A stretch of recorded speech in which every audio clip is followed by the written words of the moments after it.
inscrire une mission dans les statuts ou, Oui, bah, y compris l'État a demandé à toutes les entreprises ouais. publiques de le faire, ce qui était, bon, on peut dire que c'est une bonne idée parce que ça crée de l'intérêt, mais d'un autre côté, ça fait aussi beaucoup d'entreprises qui sont allées sur ce projet avec la contrainte et du Mm. coup avec l'idée de le faire à minima, sans vraiment s'engager.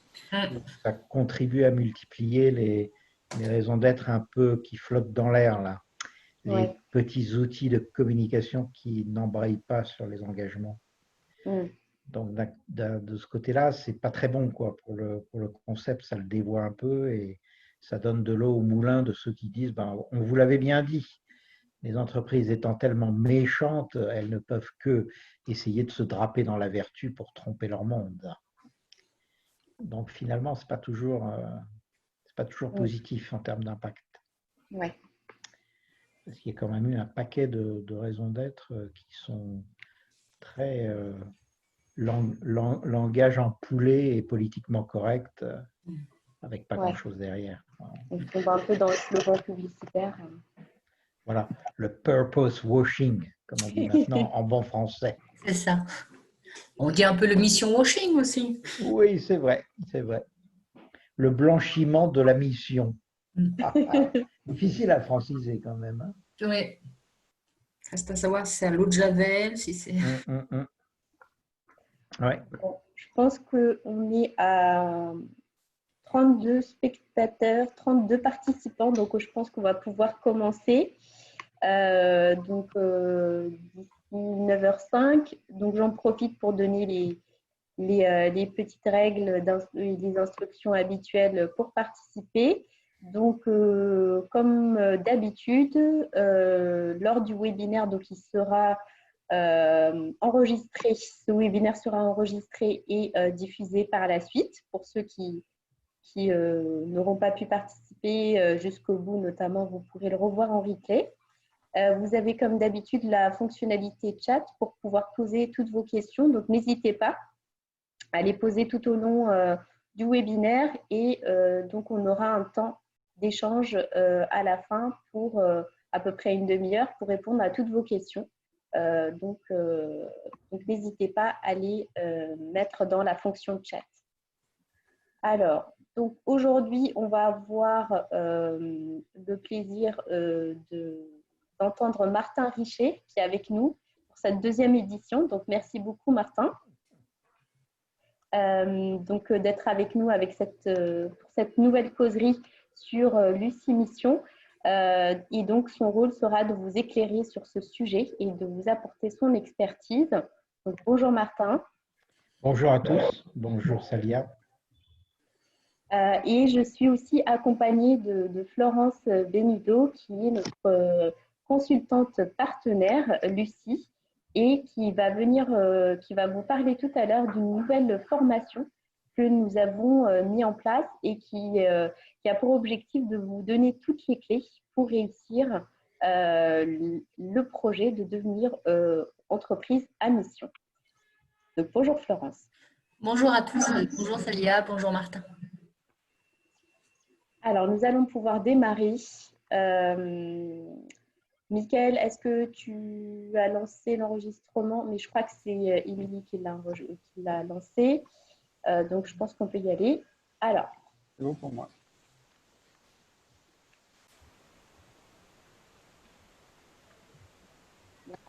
Donc, voici le programme de cette matinée. Donc, en premier lieu, je vais vous présenter rapidement l'agence Lucie, qui en est notre activité. Ensuite, on laissera la parole à Martin pour nous expliquer les notions de raison d'être et d'entreprise à mission. Et nous terminerons par la solution que nous vous proposons à l'agence Lucie pour vous accompagner dans ce projet. Alors, qui sommes-nous? L'agence Lucie. Donc, on est avant d'être un label, on est avant tout un centre de ressources pour RSE, pour permettre à toute organisation, quelle que soit sa taille, son secteur d'activité, ses moyens, sa motivation, à s'engager dans la RSE donc à travers les possibilités qu'on offre aux organisations. Donc nous, à l'origine, on est une SAS, on est détenu à 50% par des associations et à l'origine, on a été créé par une association qui s'appelle Qualité France Association. Et donc à l'origine, l'objectif de l'association était de créer en quelque sorte un label rouge pour distinguer les entreprises engagées en matière de RSE. Et donc, c'est comme ça que le label Lucie a vu le jour en 2007 et l'agence Lucie a été créée en 2009 pour gérer le label Lucie. Donc, comme vous voyez, bien avant la publication de l'ISO 26000 en 2010. Donc, on a été pionnier en créant le premier référentiel définissant la responsabilité sociétale des organisations, des entreprises. Donc, comme vous pouvez le voir, les débuts ont été très progressifs, très longs. Et donc, on a dû défricher le terrain, donc convaincre de l'utilité d'intégrer la RSE et de la valoriser à travers un label. Et donc, au fur et à mesure, donc, le nombre de membres de la communauté Lucie a augmenté et on voit une nette progression, la communauté qui grandit très rapidement, surtout sur les 3-4 dernières années. Et donc là, on est très fiers, très contents de voir que les efforts du début ont payé. Et puis, autre point dont on est fiers aussi, c'est que la grande majorité de nos membres sont des petites organisations, donc aussi bien des entreprises, des associations, des collectivités, etc.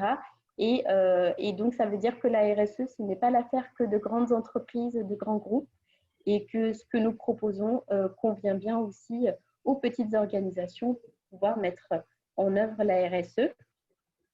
Et puis, l'agence Lucie, c'est une équipe de 10 personnes, une petite équipe, mais une grande énergie pour porter haut et fort la RSE et la promouvoir auprès des organisations. Alors, chez Lucie, nos solutions, comme je vous le disais, se sont étoffées au fil du temps pour permettre de rendre en fait la RSE vraiment accessible à tout type d'organisation. Et si la RSE était une montagne à gravir, eh bien, il y aurait 4 grandes étapes que je vais vous présenter. Le premier niveau, donc ce serait pour ceux qui voudraient se lancer, mais y aller progressivement. Et dans ce cas-là, nous proposons à l'agence Lucie des outils pour s'informer. Donc, on a notamment les causeries RSE comme aujourd'hui pour vous informer sur les différents sujets de la RSE en lien avec ce qu'on propose à l'agence Lucie. On a aussi des cercles au sein de la communauté qui rassemblent les membres pour les faire travailler sur leur démarche RSE et les faire progresser. On a d'autres événements comme le Salon Pro Durable auquel on va participer en septembre prochain et puis notre convention annuelle. On a aussi des outils. On ne propose pas juste que des labels, mais on propose aussi des outils, notamment la base Lucifer, qui est une base de bonnes pratiques RSE, qui contient aujourd'hui environ 800 bonnes pratiques. Et d'ici fin d'année, on se fixe pour objectif d'avoir plus de 2000 bonnes pratiques, donc basées sur les meilleures pratiques RSE des entreprises, des grandes entreprises qui publient leurs rapports, mais aussi des entreprises qui contribuent à cette base de données, notamment les membres de la communauté Lucie. Et donc, cette base de bonnes pratiques est accessible gratuitement aux membres de la communauté Lucie à condition d'y contribuer et donc de partager elles aussi leurs bonnes pratiques avec les autres. Donc, cet outil est très utile puisque ça permet de construire sa démarche RSE et d'avoir à sa disposition classée par thématique des actions pour s'inspirer et mettre en œuvre un plan d'action. On a aussi un outil AD2R pour lutter contre le préjugé bien ancré que la RSE, c'est juste un poste de coût. Bien non, c'est un investissement qui contribue à la performance de l'entreprise. Et l'outil AD2R, c'est un outil qui permet de mesurer le retour sur investissement d'un plan d'action RSE. Et donc, avec Lucifer, une fois qu'on a fait son plan d'action RSE, on peut mesurer le retour sur investissement pour l'entreprise ce qui permet de démontrer que la RSE contribue concrètement à la performance de l'entreprise. Le deuxième niveau, c'est se former, parce que pour mettre en œuvre la RSE de manière efficace et vraiment l'intégrer, l'assimiler dans ses pratiques, dans ses modes de pensée, il est incontournable de se former pour pouvoir bien comprendre les concepts et bien les mettre en œuvre et pas rester surfer sur les sujets de manière artificielle. Donc la formation, c'est un levier important pour bien appréhender les différents concepts de la RSE et monter en compétence sur le sujet. Donc chez Lucie, nous avons un centre de formation qui propose aujourd'hui une vingtaine de formations opérationnelles 100% RSE et qui permettent donc de se former à l'économie circulaire, à la santé-sécurité, la qualité de vie au travail, ou encore la nouvelle formation que nous avons mis en place justement sur comment définir sa raison d'être et devenir une entreprise à mission que vous présentera tout à l'heure Florence. Donc, on est à un centre de formation Data de Cours qui permet de faire prendre en charge les formations par votre pro. La troisième étape, donc là, c'est quand on commence à vouloir se lancer vraiment sérieusement dans la RSE. Et donc là, on propose plusieurs possibilités. Et donc, il y a la possibilité d'y aller progressivement avec le parcours 1, 2, 3 Lucie, qui permet de s'auto-évaluer dans un premier temps pour savoir où est-ce qu'on en est sur le plan de la RSE, donc un DIAC 26 000. Ensuite, de suivre une formation parce que c'est important de comprendre ce que couvre la RSE. Et ensuite, de pouvoir commencer à s'auto-évaluer de manière approfondie sur les différents enjeux de la RSE via un outil en ligne qui s'appelle Lucie Online. Et vous vous faites accompagner pendant 3 demi-journées par un consultant partenaire de la communauté Lucie. Donc, ce qui permet, ce parcours dure 2 ans et ce qui permet à l'entreprise, à l'organisation de structurer sa démarche RSE et ensuite de décider d'aller plus loin, notamment vers une labellisation. Et donc, on a le label Toumaï, qui est un nouveau label que nous avons créé l'année dernière et qui est un label premier pas, donc qui s'adresse aux entreprises qui veulent à un instant T mesurer leur niveau de maturité RSE et donc à travers un score sur 1000. Et dès lors que l'entreprise atteint un score minimum de 300 sur 1000, elle obtient le label Toumaï pour 1 an. Donc, ce label est plus accessible du fait que l'audit est plus léger. C'est une demi-journée sur site, complétée par un audit documentaire pour démontrer justement que les actions, les documents de preuve pour démontrer la mise en œuvre des actions. On a aussi des labels thématiques qu'on gère pour des tiers externes, notamment le label Envol qui s'adresse à des petites structures de moins de 50 salariés et qui permet de s'engager cette fois-ci sur la thématique environnementale en faveur de la préservation de l'environnement. Donc, ça permet en quelque sorte aux petites organisations de rendre accessible un système de management environnemental. Et enfin, nous avons également le label numérique responsable qui a été mis en place par l'Institut du numérique responsable et soutenu par le ministère de la Transition écologique et solidaire, WWF et l'ADEME, et qui permet aux entreprises de s'engager pour diminuer l'empreinte de leur numérique au sein de leurs organisations et aussi de faire en sorte qu'ils soient plus inclusifs et aussi plus éthiques, notamment sur la gestion des données personnelles. Donc, ce label s'adresse à tout type d'organisation, pas uniquement aux entreprises qui sont dans le secteur du numérique. Et enfin, le dernier niveau, où là, c'est le sommet de la montagne, où on s'engage vraiment pleinement. Et donc là, nous avons notre label phare d'origine, le label Lucie 26 000, qui permet de s'engager de manière, et qui est le plus exigeant, le niveau le plus exigeant pour valoriser sa démarche RSE, puisque c'est un label d'amélioration continue, de démarche d'amélioration continue, et qui implique un audit initial et un audit de suivi à 18 mois et un audit de renouvellement à 36 mois. Donc, un rythme d'audit plus renforcé, donc un niveau de contrôle plus important. Et puis aussi, c'est une démarche qui permet donc de s'auto-évaluer, d'être audité sur site par des évaluateurs tiers externes, que sont RSE Val et Bureau Veritas. Et enfin, il y a un comité de labellisation qui se prononce sur la base du rapport d'audit de l'auditeur qui permet d'attribuer le label. Et ce comité de labellisation est indépendant et externe à l'agence Lucie. Donc, ça permet d'avoir une démarche qui est exigeante et crédible pour valoriser sa démarche RSE. Donc, on a fait plein de petits clones de Lucie 26000. Donc, on a fait des déclinaisons sectorielles.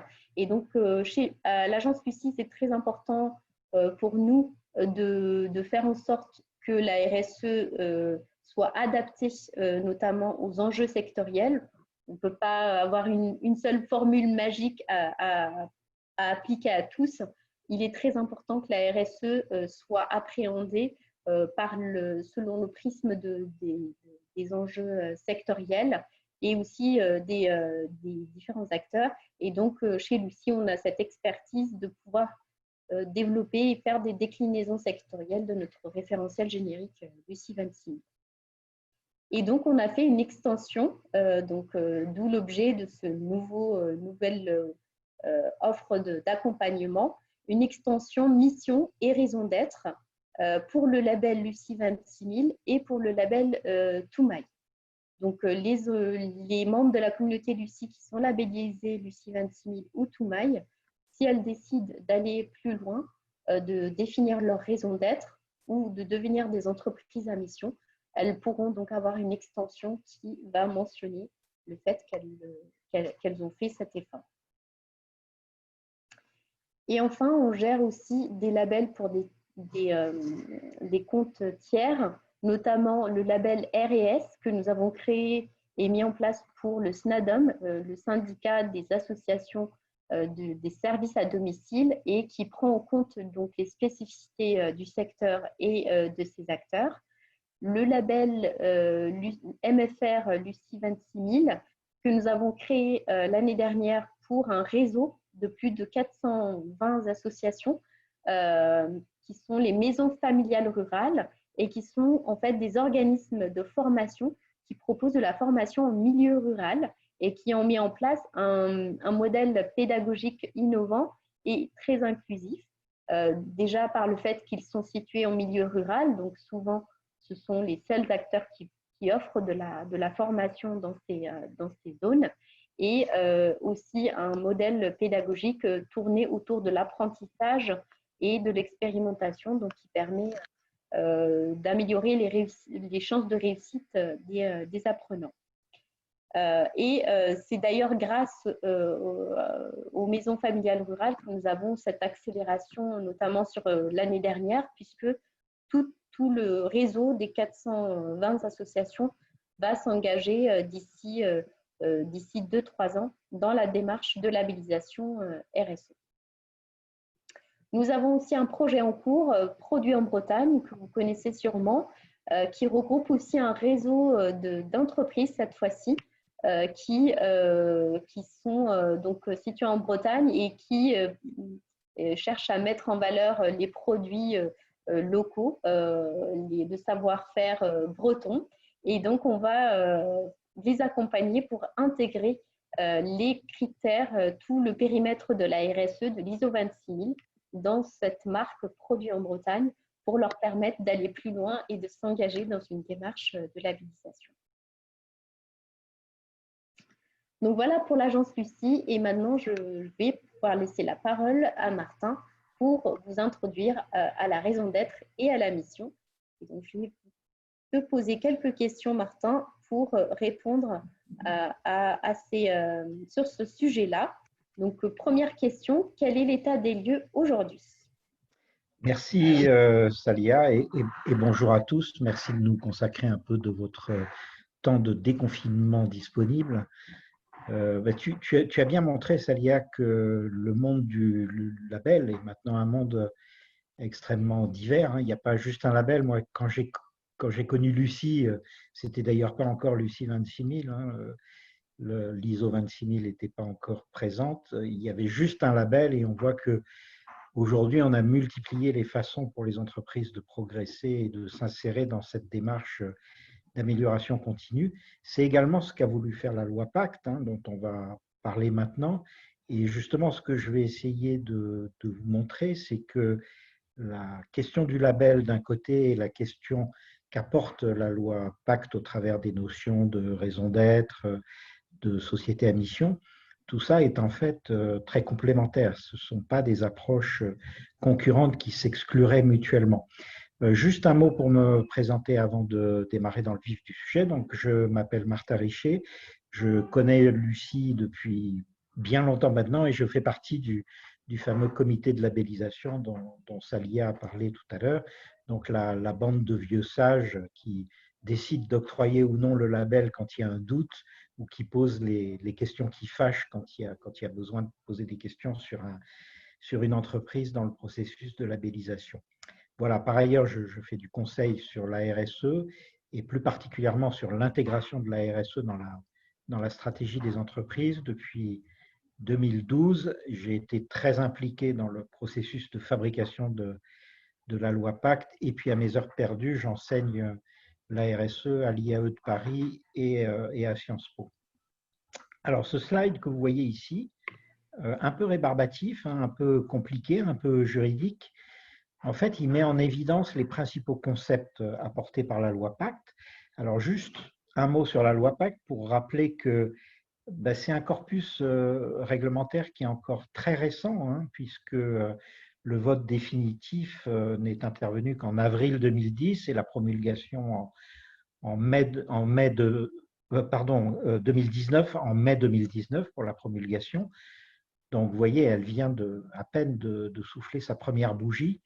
Donc, les concepts, même s'ils sont définis juridiquement, plus ou moins, ne sont pas encore totalement fixés, totalement clairs et déterminés. On entend beaucoup de choses et parfois des interprétations qui sont un peu fallacieuses. Donc, l'objectif de ce transparent, c'est juste finalement de remettre les choses au clair, si besoin est, et puis également de mettre en évidence la logique de la loi Pacte. Parce que ce qui est intéressant, c'est que tout ça s'est construit au fil du débat parlementaire. On a eu un débat parlementaire extrêmement chaotique, bousculé.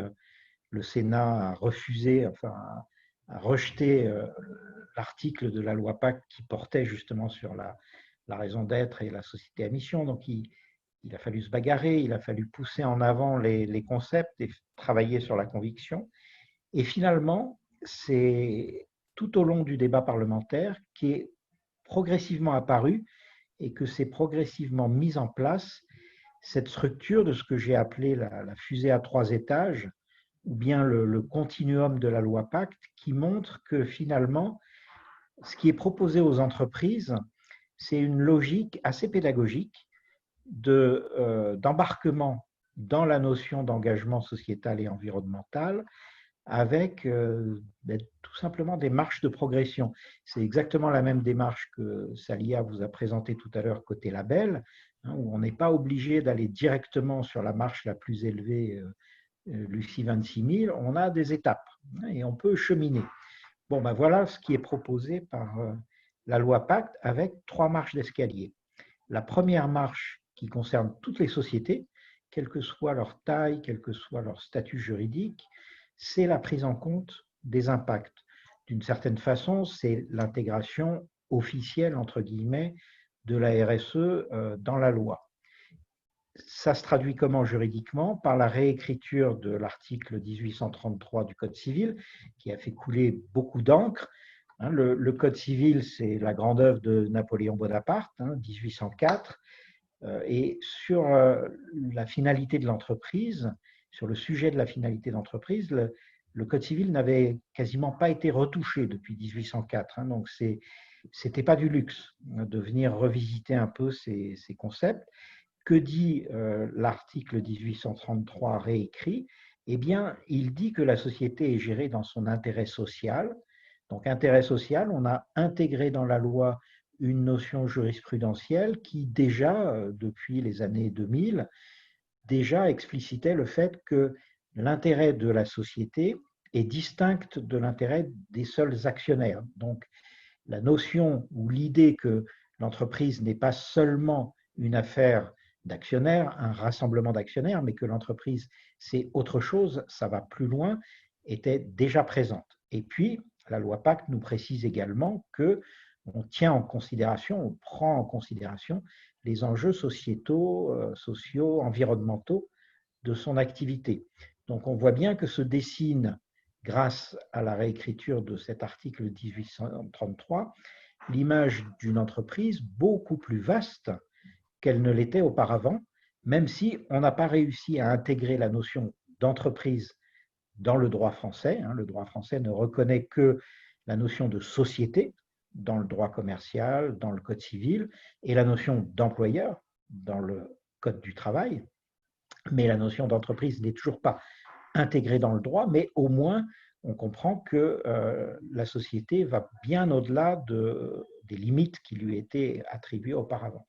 Donc ça, c'est la première marche, ça s'applique à tout le monde, mais d'un autre côté, ça ne crée pas d'obligation très forte.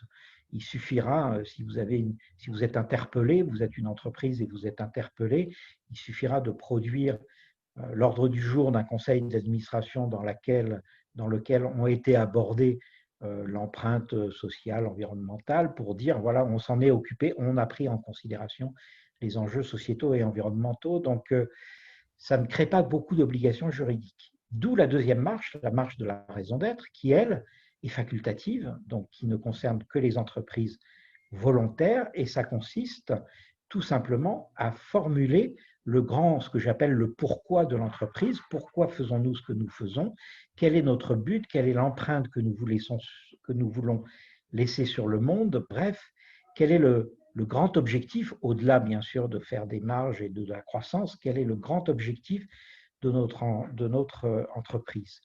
Donc là aussi, c'est un article du Code civil qui est complété en disant que les statuts de la société peuvent, on voit bien que c'est facultatif, peuvent préciser une raison d'être. Et puis enfin, dernière marche qui, elle, s'applique là encore aux volontaires, mais aux volontaires encore plus volontaires que les précédents, ce qu'on pourrait appeler les pionniers, c'est la notion, alors on a écrit ici entreprise à mission, c'est tout à fait une erreur, il faudrait dire société à mission. La notion d'entreprise à mission n'existe pas juridiquement, c'est bien société à mission.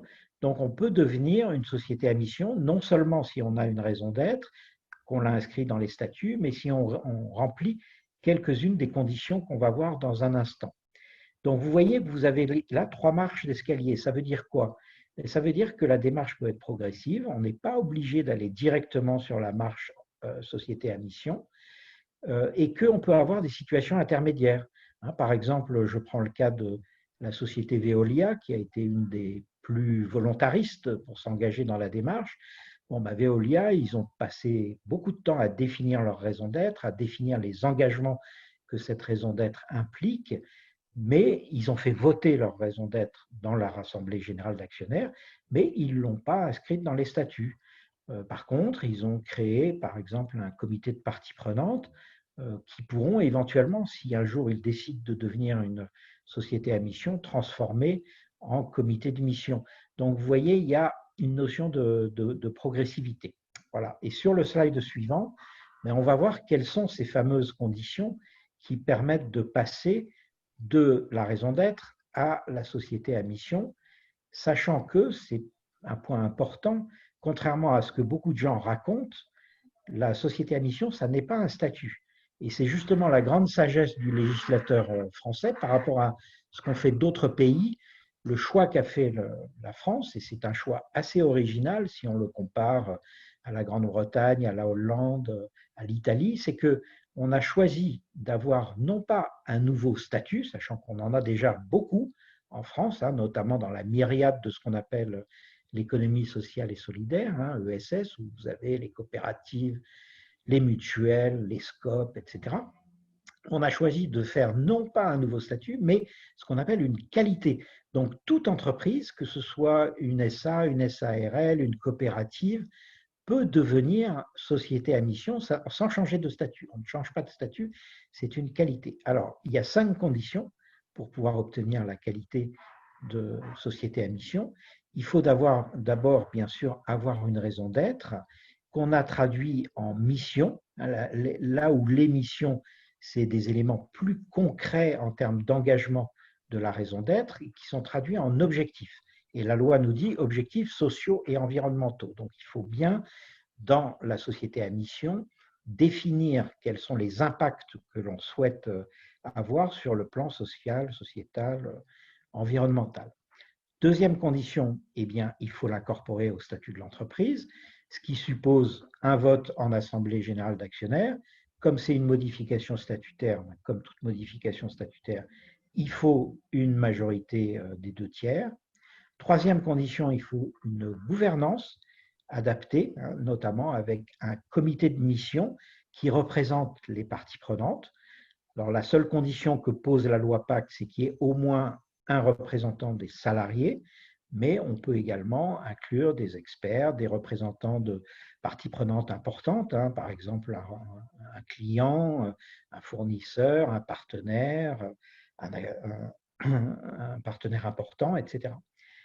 Quatrième condition, il faut qu'il y ait une démarche d'évaluation des actions, c'est-à-dire les fameuses missions qu'on a intégrées dans ces statuts, eh bien, elles doivent être certifiées par un intervenant externe qu'on a appelé l'OTI, organisme tiers indépendant. C'était déjà ça, un concept créé par la loi sur la transcription de la directive européenne sur la DPEF, déclaration de performance extra-financière.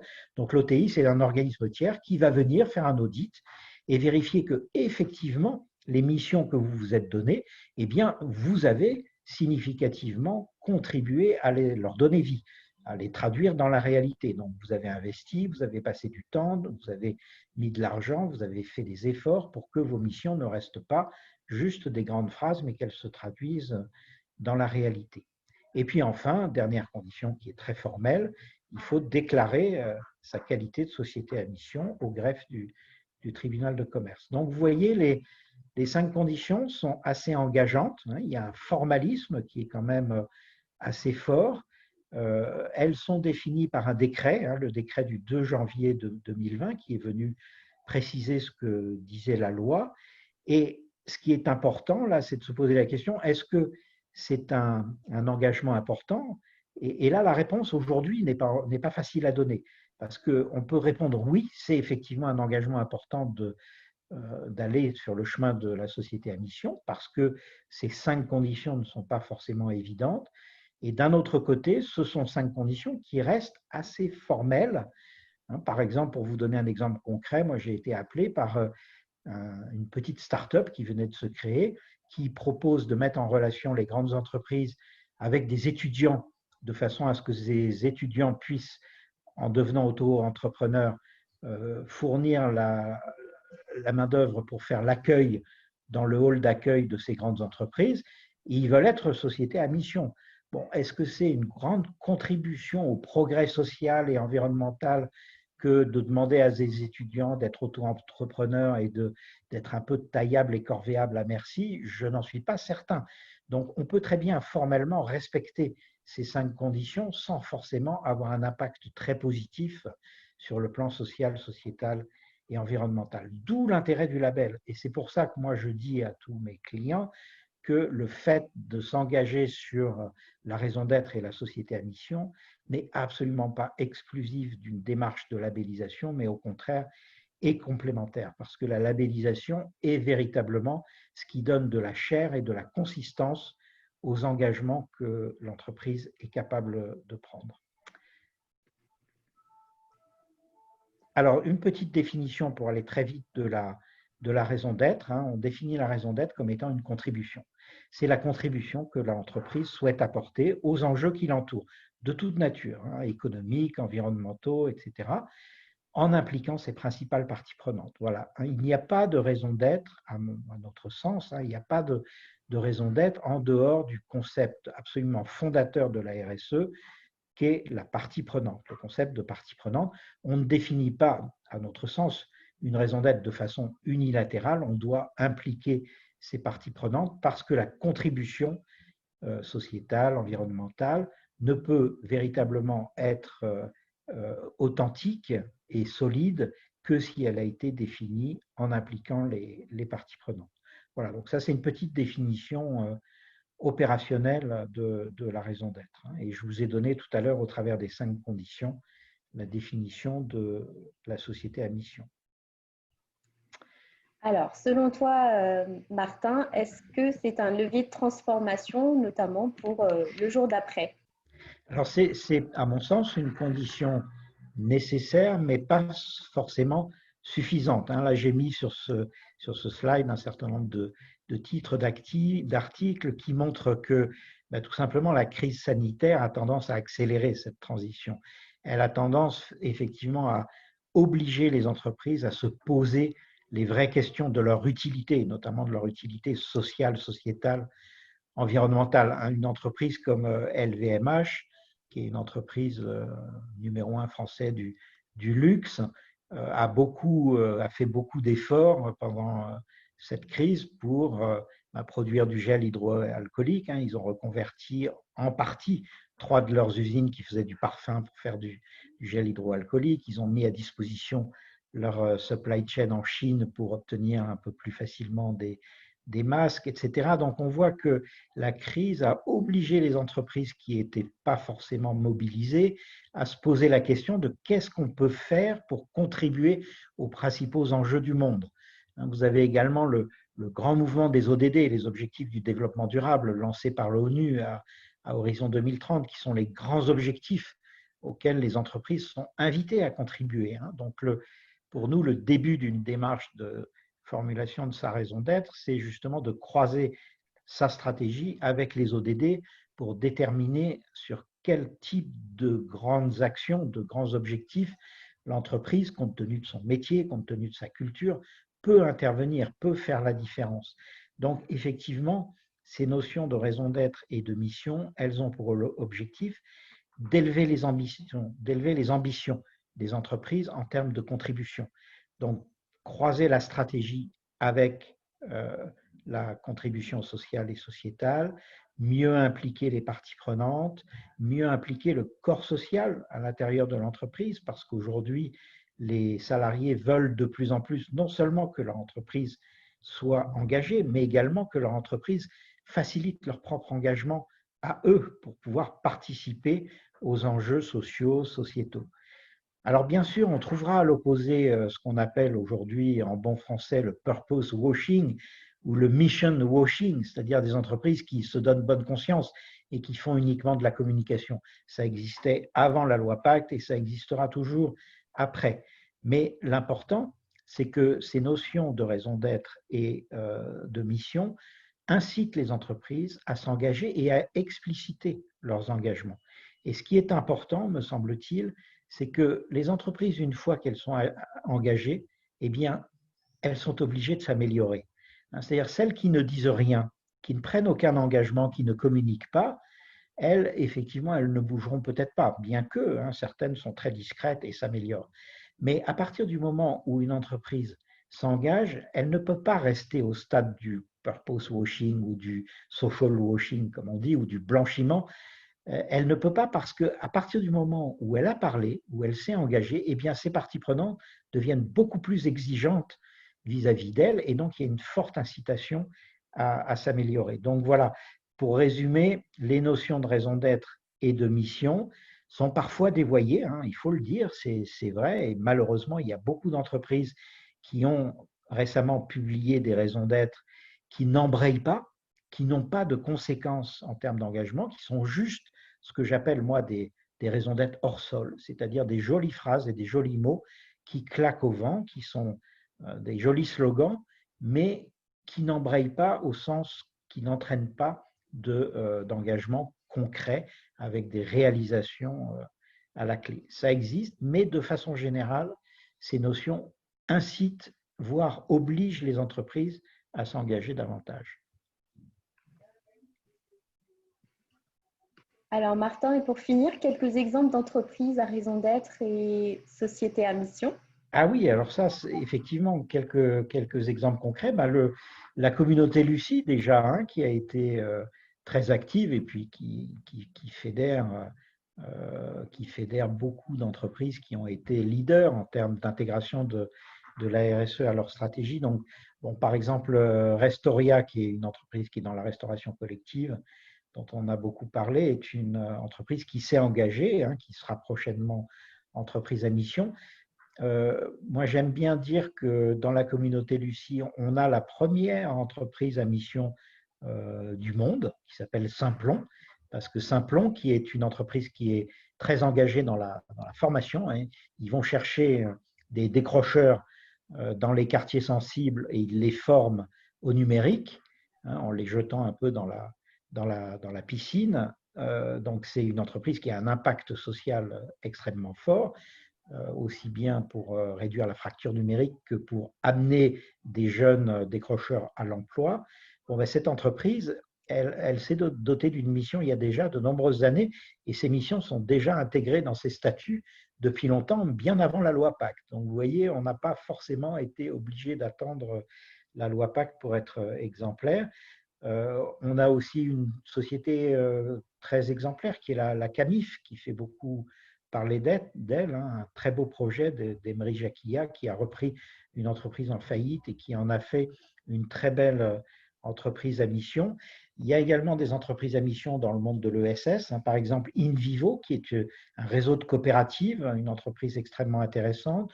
Vous avez sans doute entendu parler de la Maïf, qui est une grande mutuelle qui a l'ambition, à sa prochaine Assemblée générale, de faire voter sa mission dans ses statuts et donc de devenir la première, on pourrait dire, la première très grande entreprise à mission.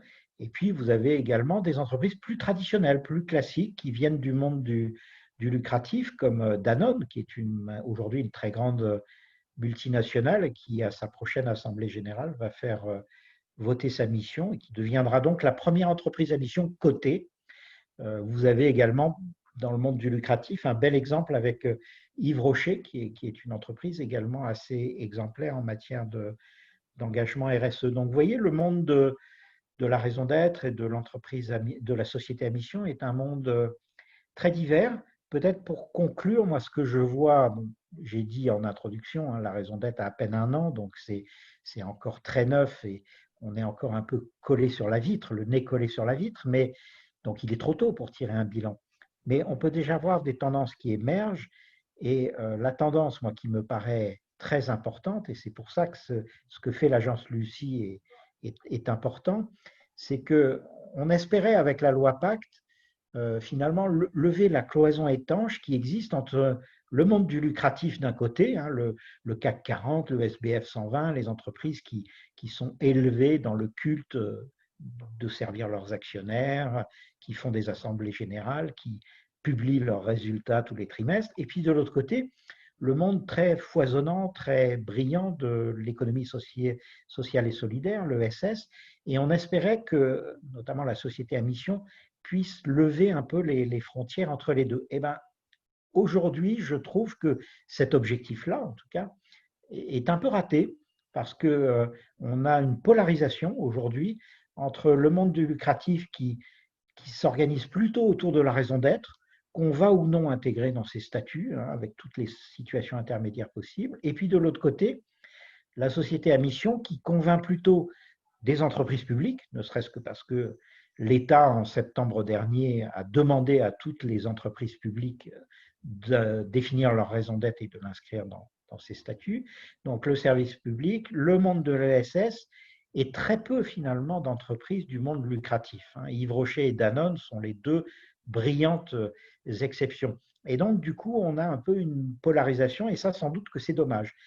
Moi, je pense que le fait d'intégrer la labellisation à ce concept de société à mission va permettre de faire progresser des entreprises du lucratif et d'amener davantage d'entreprises classiques, traditionnelles, vers d'abord la raison d'être et puis ensuite la qualité de société à mission. Voilà, j'espère que ce sera un beau sujet pour les semaines qui viennent. Merci beaucoup Martin, super pour cet éclairage. Donc tu restes avec nous et donc n'hésitez pas à voilà, poser toutes vos questions via le chat. Donc Martin et moi, on y répondra à la fin de cette présentation. Donc troisième point de notre webinaire, donc la solution Lucie Mission. Donc comment l'agence Lucie peut vous accompagner si vous souhaitez vous lancer dans l'aventure de définir votre raison d'être et de devenir société à mission. Alors tout d'abord, c'est quoi les 4 fondamentaux de l'entreprise, la société à mission? D'abord, la mission, c'est effectivement définir sa raison d'être et donc dès lors qu'on l'inscrit dans ses statuts, ça devient la mission de l'entreprise. La décliner en engagement concret, notamment pour les parties prenantes de l'entreprise. Donc, en quoi va consister la mission et comment elle va se décliner pour ses clients, pour ses fournisseurs, pour ses salariés, etc. La gouvernance, ça suppose aussi de revoir, de revisiter la gouvernance, la prise de décision au sein de l'entreprise, puisque ça implique d'intégrer les parties prenantes dans la gouvernance de l'entreprise, avec notamment la mise en place d'un comité de parties prenantes. Et donc là, c'est important aussi, justement, c'est un levier qui permet à l'entreprise de pouvoir faire vivre sa mission et d'avoir ce dialogue avec ses parties prenantes, chose qui est très importante dans une démarche RSE. Et puis, le 4e pilier, on va dire, c'est l'évaluation. Donc, pour apporter la crédibilité et la légitimité de sa mission, c'est important d'évaluer effectivement par un organisme tiers indépendant, un ETI, qui va venir donc évaluer que l'entreprise effectivement met en œuvre des actions pour accomplir sa mission et notamment qu'elle respecte bien ses engagements envers ses parties prenantes. Alors, pourquoi devenir une entreprise, une société à mission? Il y a plusieurs avantages. Déjà, être acteur du changement, parce que en fait, aujourd'hui, on voit bien à travers la crise sanitaire du Covid-19 qui se traduit aujourd'hui en crise économique à l'échelle de la planète. On est malheureusement de plus en plus fragile. Et les entreprises sont de plus en plus fragiles dans un monde qui présente de plus en plus de risques. Et on voit un petit virus en quelques semaines a balayé toute l'économie à l'échelle mondiale. Donc ça, le fait de s'engager dans ce projet, ça permet d'agir plutôt que de subir les conséquences et les enjeux auxquels on sera confronté de plus en plus souvent, malheureusement, dans le futur.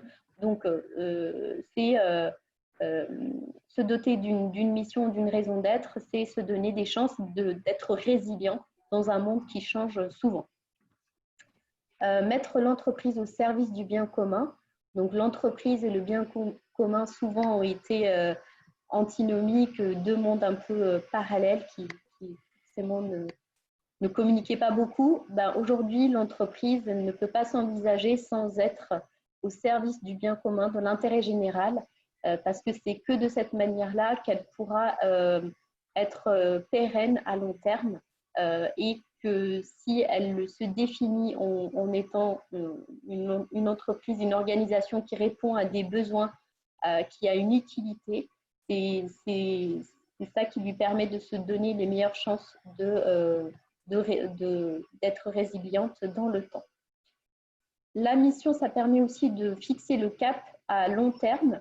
Donc, c'est un exercice qui est intéressant de se projeter, de prendre beaucoup de recul par rapport à l'activité de l'entreprise, parce que souvent, on est pris dans le court terme.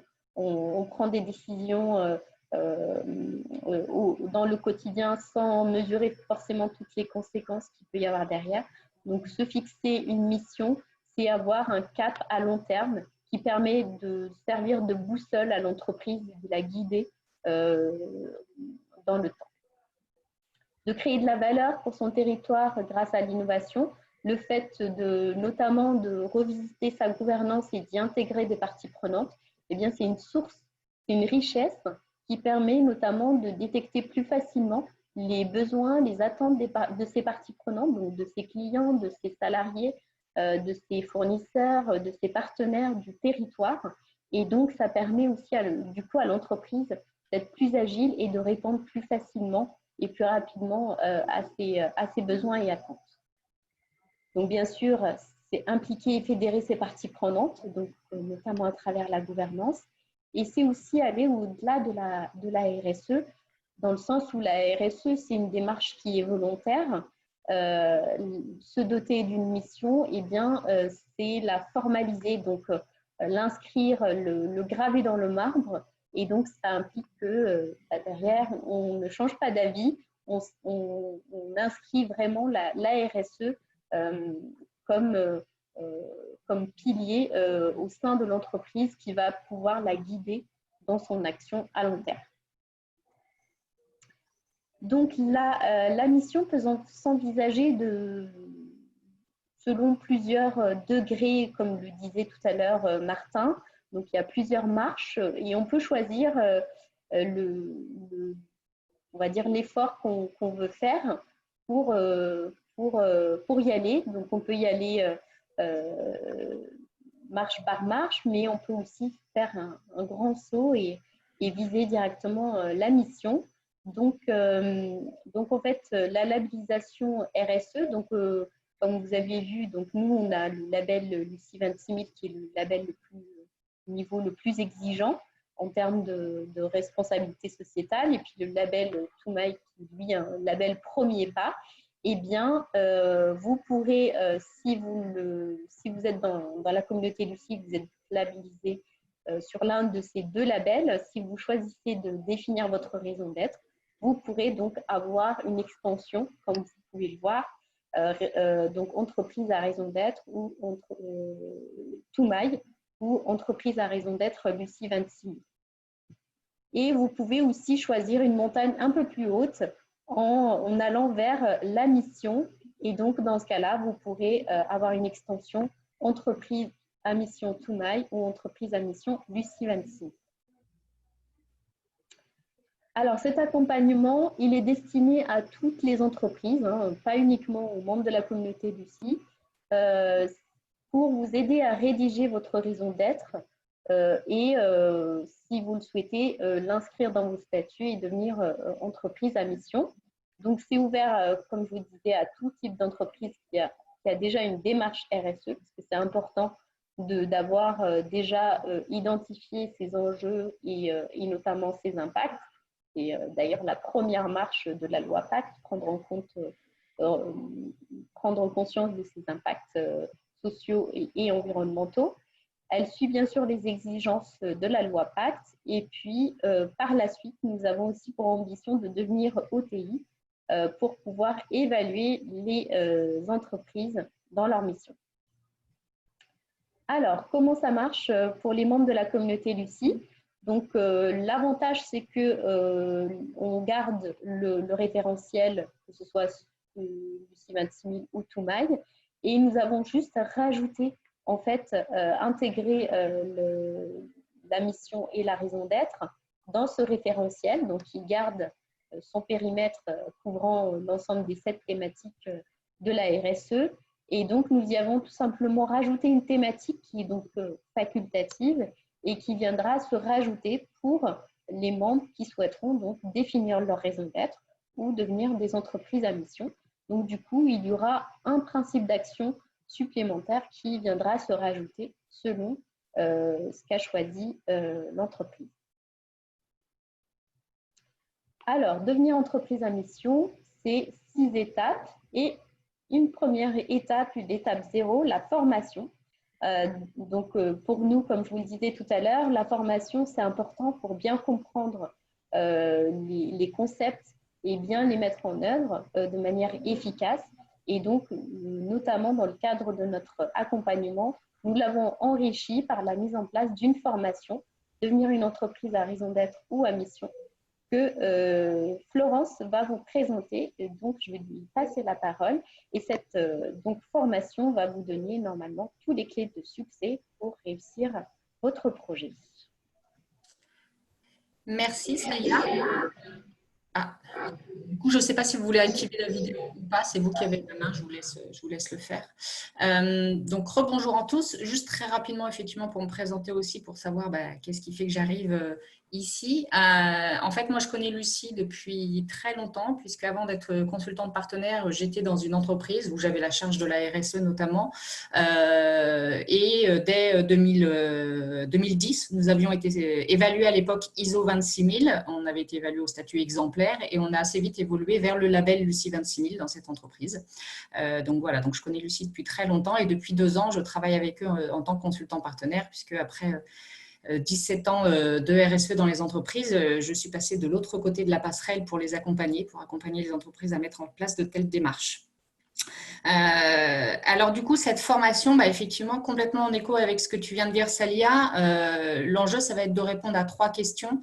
La première, c'est plus lié à la compréhension des concepts et donc vraiment s'approprier ces notions de raison d'être et de société à mission et surtout s'approprier aussi ce que ça peut impliquer lorsqu'on va vraiment sur une démarche engageante de raison d'être et de société à mission, sachant qu'on part du postulat, on écho à ce que disait tout à l'heure Martin, que les entreprises qui vont suivre cette formation ne veulent pas faire quelque chose qui soit juste du slogan commercial ou marketing et pas de la raison d'être hors sol, mais vraiment quelque chose qui engage. Donc, du coup, bien prendre conscience de où sont ces engagements, qu'est-ce que ça va impliquer au niveau de la gouvernance, de la stratégie, des pratiques managériales, de la relation avec les parties prenantes. Donc ça sera la première question. Et du coup, derrière ça, c'est comment aussi challenger potentiellement votre projet, c'est-à-dire vraiment se rendre compte des implications possibles et avoir bien tout ça en tête avant de prendre la décision définitive d'avancer sur cet escalier de la loi Pacte. Et puis la deuxième question, c'est comment faire concrètement pour effectivement avancer sur un tel projet. C'est quoi les étapes, c'est quoi les facteurs clés de succès, c'est quoi les méthodes et outils envisageables, la durée minimale qu'il faut y attribuer, etc. Donc du coup, cette question de comment y aller, de comment mettre en œuvre, de comment faire concrètement et donc disposer d'une méthode pour réussir ces fondamentaux autour de la raison d'être et de la société à mission. Et puis, la troisième question, c'est faire le lien avec la RSE, justement, puisque finalement, RSE, raison d'être, société à mission, etc., comment ça s'articule tout ça. Donc là, tout au long de la formation, c'est faire le lien avec les attentes de la RSE, avec le contenu d'une labellisation comme Lucie 26000. Donc, être capable vraiment de faire les ponts et de voir à quel point c'est imbriqué et à quel point ça peut se nourrir. Et donc, du coup, au final, en sortie, je dirais que l'objectif qu'on se donne avec cette formation, c'est que vous repartiez avec vraiment avoir déjà cheminé et puis vous êtes musclé pour vraiment décider d'embarquer sur ce chemin de la raison d'être et de la société à mission en toute conscience et en toute confiance également sur le comment. Voilà.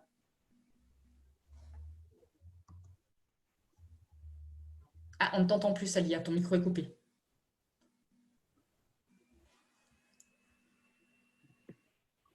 Est-ce que vous m'entendez? C'est bon? Vous m'entendez? Oui, on t'entend. Oui, c'est bon. Oui, c'est bon. OK. Donc, merci Florence. Donc, tu restes avec nous également. Si vous avez des questions à la fin sur la formation, elle y répondra avec plaisir. Tout à fait. Alors, la première étape, du coup, de l'accompagnement pour vous aider à devenir entreprise à mission, c'est la réunion de lancement. Toute bonne mission commence par une bonne réunion de lancement. Donc, l'objectif, c'est de cadrer le projet. Donc, définir notamment quels résultats on veut atteindre, à quelle échéance vous souhaitez notamment devenir entreprise à mission, quelles sont les parties prenantes qui sont à mobiliser. Donc là, ça va impliquer notamment de définir, de faire la cartographie des parties prenantes pour identifier celles qui sont stratégiques et aussi de définir la méthode de mobilisation sur comment est-ce qu'on va les mobiliser dans la démarche pour participer à la co-construction de votre raison d'être. Définir le planning, donc à quelle échéance et notamment aussi poser les jalons importants, notamment la validation lors de l'AG. Et puis, le livrable sera donc le rapport de cadrage de la mission qui permettra d'avoir la traçabilité sur les différentes étapes et le plan d'action à mettre en place. Donc, ça peut se faire lors d'une réunion de lancement avec tous les acteurs clés qui vont être mobilisés dans la démarche. Deuxième étape, c'est l'étape la plus importante, c'est l'étape de la rédaction de la raison d'être. Donc là, ça va impliquer un travail de co-construction, donc notamment avec les parties prenantes. Et donc, ça passe par notamment des séances de brainstorming avec des groupes de travail. Alors, les modalités de co-construction de la raison d'être peuvent vraiment varier en fonction de l'entreprise, de sa taille, de sa culture, de sa façon de faire aussi. Donc là-dessus, il y a une grande marge d'adaptation de la démarche. Il n'y a pas une façon de faire qui s'applique à tous. Là, c'est vraiment important de s'approprier, de se l'approprier et puis de l'adapter en fonction de comment l'entreprise fonctionne déjà avec ses parties prenantes et comment elle interagit avec ses parties prenantes. Donc, ça peut passer par des réunions en présentiel pour faire des séances de brainstorming. Ça peut être aussi via des questionnaires en ligne pour interroger les parties prenantes. Donc, il y a vraiment différentes modalités.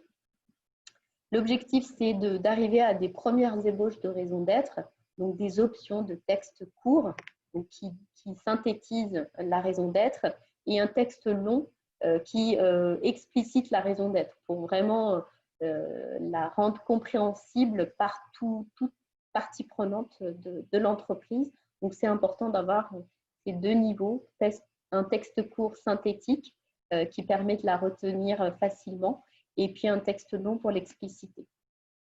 Et donc, le groupe de travail qui aura été sélectionné pourra donc faire son choix sur une ou deux options qui pourront ensuite être affinées. Ensuite, très important, c'est décliner donc cette raison d'être en engagements concrets, notamment des engagements spécifiques par type de partie prenante. Donc, quels sont mes engagements pour mes clients, pour mes salariés, pour mes fournisseurs, pour mes partenaires, pour le territoire. Donc des engagements concrets qui disent ce que souhaite réellement faire l'entreprise pour accomplir sa mission. Et puis une session de validation finale de la raison d'être sur la base des différentes options qui ont été identifiées en amont. Et donc le livrable, ce sera donc un texte court pour les statuts et un texte long pour les autres documents de l'entreprise.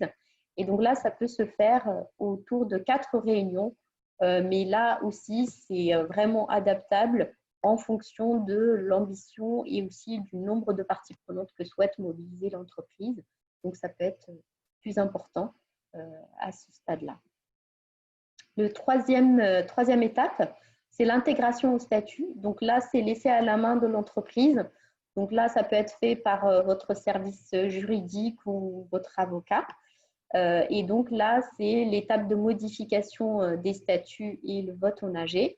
Donc, il s'agit d'intégrer le texte court qui décrit la raison d'être dans les statuts pour rédiger les nouveaux statuts et d'organiser, donc de mettre à l'ordre du jour de votre assemblée générale le vote pour valider donc l'intégration de votre raison d'être dans vos statuts. Et donc, la condition pour que ce soit adopté, il faut une majorité des deux tiers des participants. Quatrième étape, c'est le comité de mission, donc le comité de parties prenantes. Donc, c'est un nouvel organe qui va donc intégrer la gouvernance de l'entreprise et qui va donc participer notamment à suivre et évaluer notamment la mission dont s'est dotée l'entreprise. Et donc là-dessus, pour créer ce comité de mission, il s'agit de définir qui compose ce comité de mission. Donc là, c'est très important d'y intégrer à minima ces parties prenantes stratégiques. Donc, dans la loi Pacte, comme le disait Martin, la seule condition, c'est qu'il y ait au moins un représentant salarié, mais on recommande fortement de l'élargir à d'autres parties prenantes, notamment voilà, les clients, les fournisseurs, les partenaires stratégiques de l'entreprise, donc eux aussi, ou des experts également qui pourront apporter un regard intéressant et riche pour l'entreprise.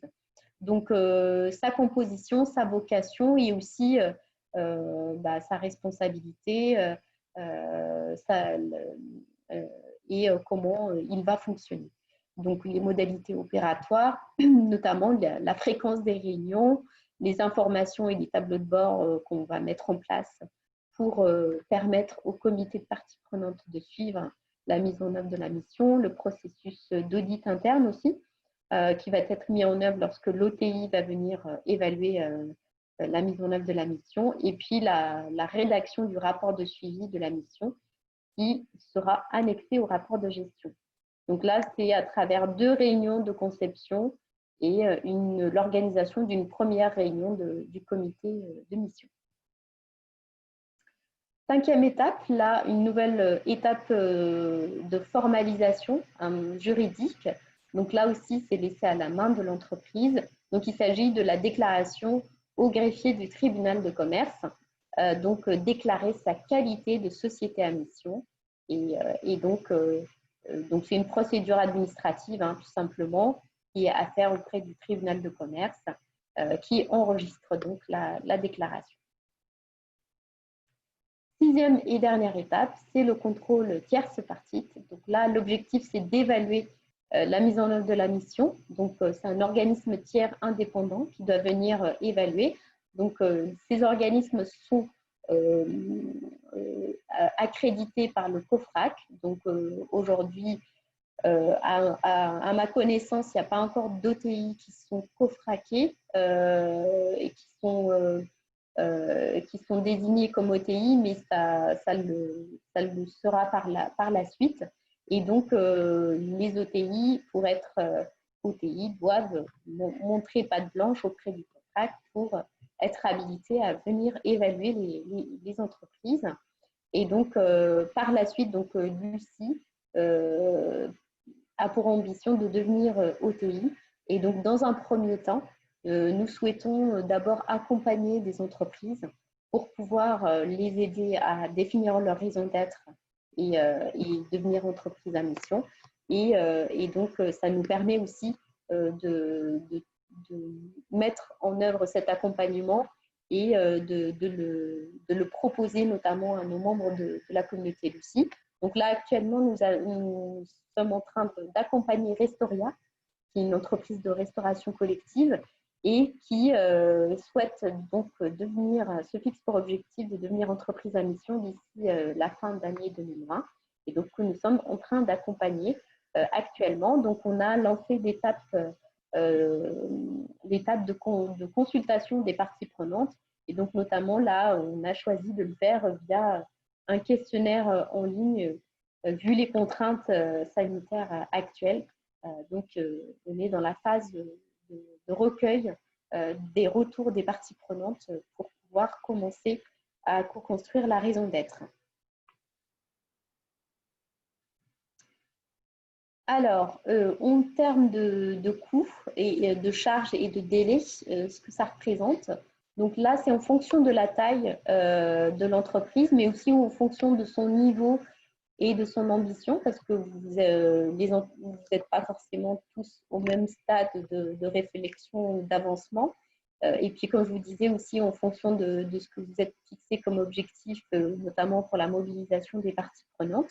Donc, en termes de charges pour une entreprise en moyenne de 250 à 500 personnes, ça impliquerait une charge de 6,5 jours hommes, avec un délai de 6 mois pour la mise en œuvre des 6 étapes d'accompagnement. En termes de coûts, nous avons deux tarifs. Un tarif privilégié pour la communauté Lucie et un tarif standard pour les autres entreprises. Donc, si on reprend notre exemple de l'entreprise de 250 à 500 personnes, ça reviendrait à un coût de 4 550 € hors taxe pour une entreprise membre de la communauté Lucie et 6 500 € pour les autres entreprises. Pour devenir une entreprise à raison d'être, donc c'est la même étape, c'est juste que nous enlevons les 2 dernières étapes qui sont donc relèvent des entreprises qui souhaitent devenir entreprise à mission. Donc, c'est les étapes de formalisation juridique, déclaration au tribunal de commerce et contrôle tierce partie, qui là ne sont pas obligatoires pour les entreprises qui souhaitent être à la deuxième marche, définir leur raison d'être. Et donc là, c'est la même démarche, sauf ces 2 dernières étapes. En termes de charges, budget et délai, pour une entreprise de 250 à 500 personnes, ça représente 4,5 jours et un coût de 3 150 € pour un membre de la communauté Lucie et 4 500 € pour une autre entreprise en dehors. Voilà pour ce qui est de la présentation de cette matinée. Et maintenant, c'est à vous de jouer. On vous écoute pour vos questions. Donc, Mickaël, si tu peux nous donner les questions qui ont été posées. Donc, on va y répondre avec Florence et Martin. Oui, tout à fait. Donc, il y a eu plusieurs questions, que des questions très intéressantes, hein, que des bonnes questions que je vais prendre dans le désordre. Donc, une question d'abord de… alors, je ne vois pas son prénom qui apparaît, mais ce n'est pas grave. Pour être une entreprise à mission, il semble qu'il faut être une grande, voire très grande entreprise. Donc, je ne sais pas qui veut répondre, si Martin, par exemple, tu veux répondre, mais… Oui, volontiers. Oui. Voilà. Alors non, pas du tout, pas du tout. Alors c'est vrai que j'ai donné des exemples de grandes entreprises parce qu'elles ont l'avantage d'être connues, mais la plupart des sociétés à mission, ou en tout cas des entreprises qui vont prochainement le devenir officiellement, qui se sont engagées, sont plutôt des PME. Dans la polarisation que je citais tout à l'heure en conclusion de mon intervention, on pourrait dire aussi que les grandes entreprises, voire très grandes entreprises, se dirigent plutôt vers la raison d'être et restent sur la deuxième marche sans doute un moment, et que les entreprises qui vont directement sur la troisième marche sont plutôt des PME. Ça va changer.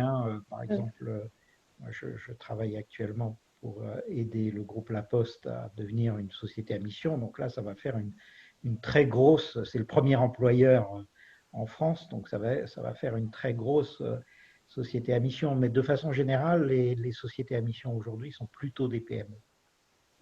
Oui, je confirme effectivement, notamment Restoria que nous accompagnons, c'est une PME.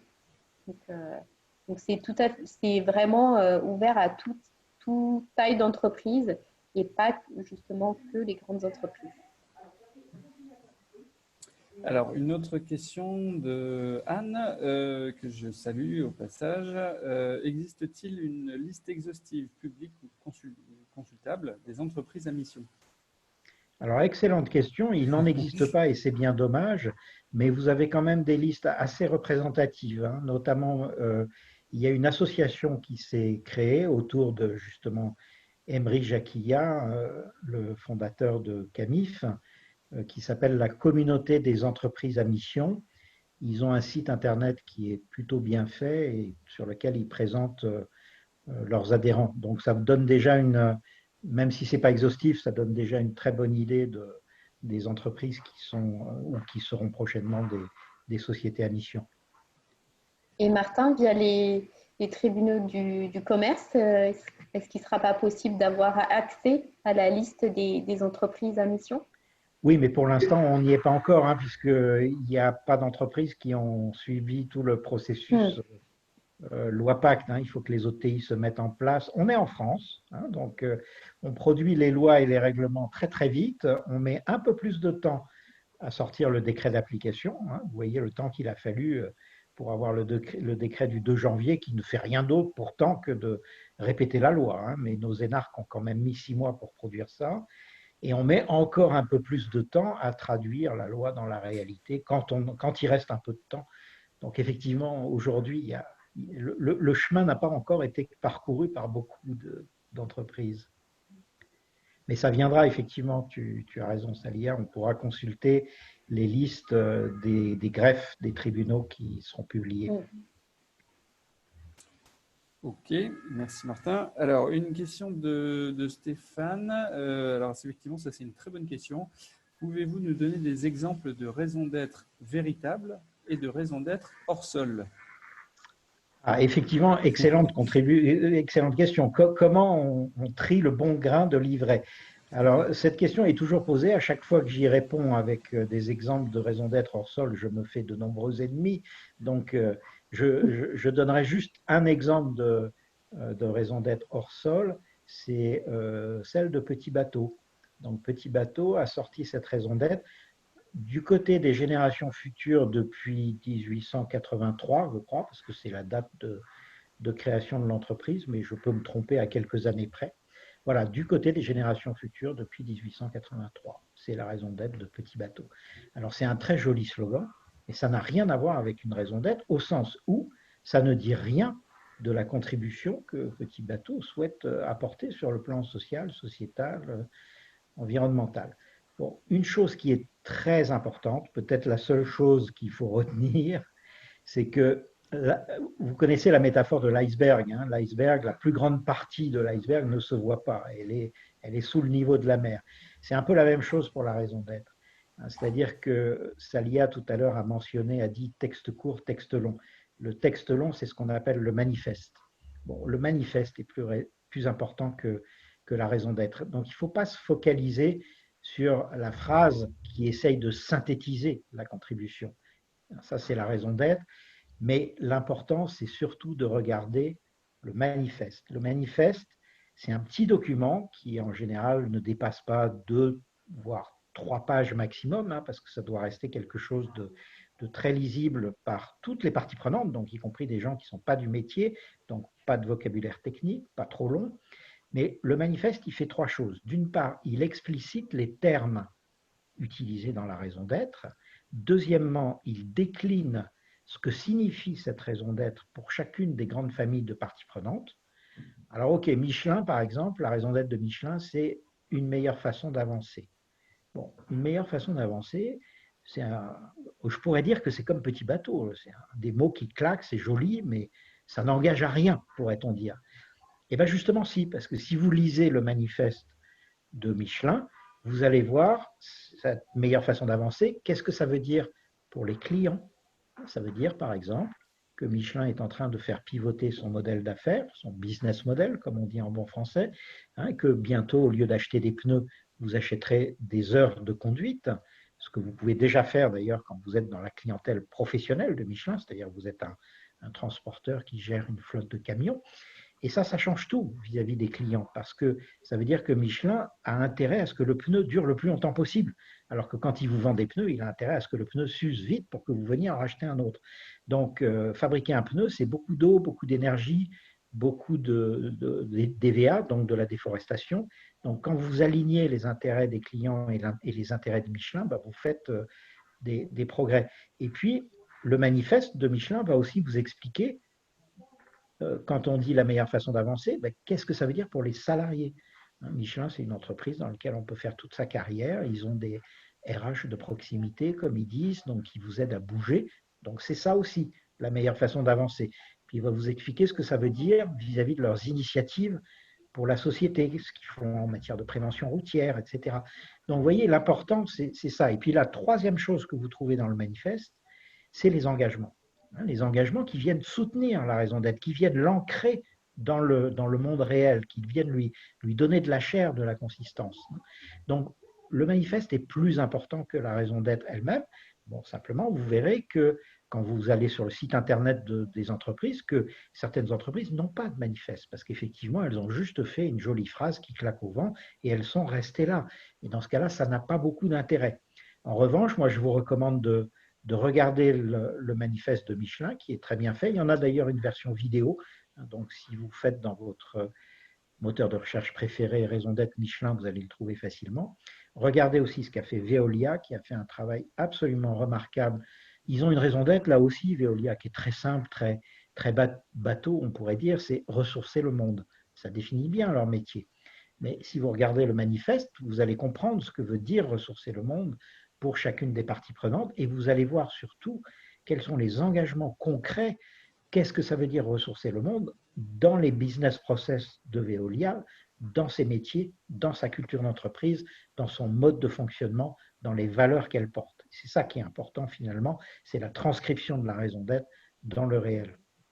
Et peut-être juste en écho par rapport à cette notion aussi de culture, ce qui est intéressant, c'est que des formulations de raison d'être, elles peuvent être très différentes, très variées, mais que déjà le parti pris qui est choisi par chaque entreprise dénote déjà, traduit déjà quelque chose de la culture. Il y en a qui vont être plutôt sur une raison d'être très inspirationnelle, il y en a d'autres qui vont être sur des raisons d'être très tournées partie prenante, comme celle de la CAMIF. Il y en a d'autres qui vont être sur des raisons d'être qui sont plutôt centrées métiers, comme celle d'Open Classroom. Et puis encore une autre version, c'est la version militante qu'on trouve notamment souvent dans l'ESS ou avec l'exemple de Patagonia. Donc ça traduit déjà quelque chose de culturel, mais effectivement, je rejoins complètement Martin. Au-delà de ce résumé qui a aussi quelque part quand même à un moment donné un peu un rôle marketing, facile à retenir, etc. et tout, c'est vraiment le manifeste et la concrétisation qui compte, quoi. Alors, moi, je rajouterais juste que les raisons d'être hors sol, en fait, elles sont, une fois qu'elles sont formulées, c'est engageant envers les parties prenantes de l'entreprise. C'est-à-dire, comme disait Martin tout à l'heure, les parties prenantes, du coup, deviennent beaucoup plus exigeantes vis-à-vis de l'entreprise et vont donc juger ces actes réellement par rapport à la raison d'être qu'elle s'est définie. Et donc là, si on définit une raison d'être qui est hors sol, on s'expose justement à des risques d'être mis en cause, interpellés par ces parties prenantes si on prend des décisions qui sont contraires ou pas du tout cohérentes avec sa raison d'être. Donc on a pu le voir notamment, vous avez peut-être lu dans la presse, le MEDEF qui a été beaucoup critiqué, puisqu'ils avaient défini une raison d'être et puis dans le cadre de la crise du Covid-19 avait sollicité le gouvernement pour retarder la mise en œuvre des réglementations environnementales pour justement pallier à la crise. Donc voilà, du coup,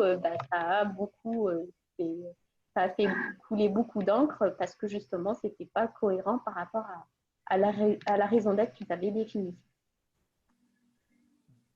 Merci beaucoup. Alors du coup, on va essayer de répondre à toutes les questions. Il y en a encore quelques-unes. Une qui vient de se rajouter en complément de ce que venait de répondre Martin. Du coup, en deux mots, quid du manifeste de Petit Bateau? À ma connaissance, Petit Bateau n'a pas fait de manifeste. Ouais. Tout le problème est là. Chacun en déduira ce qu'il voudra. Ouais. Ensuite, on parle de plus en plus d'entreprises contributives. Est-ce défini dans la loi? C'est vrai que c'est un terme qu'on entend aussi pas mal.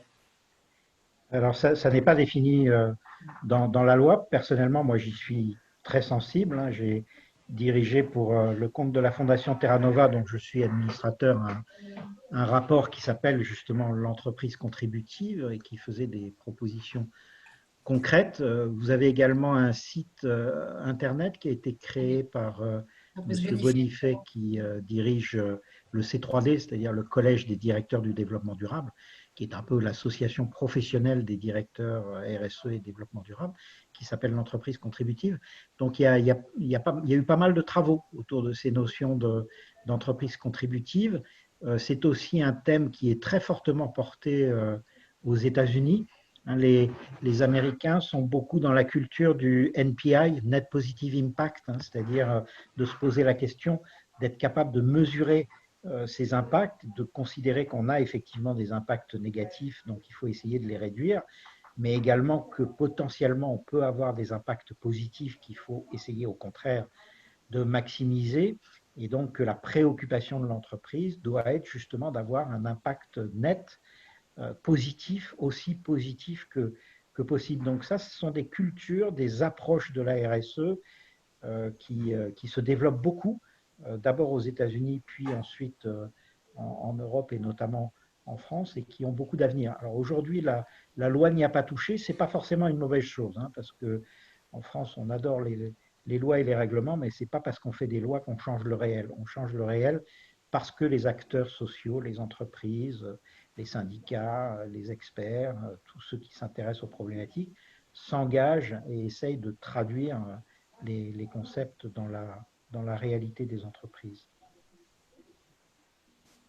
Merci beaucoup. Alors, autre question très intéressante de Sarah, de la communauté Lucie. Bonjour Sarah d'ailleurs. Pour les entreprises à mission, je constate dans mon entourage que certaines structures n'intègrent pas tous les éléments de la RSE.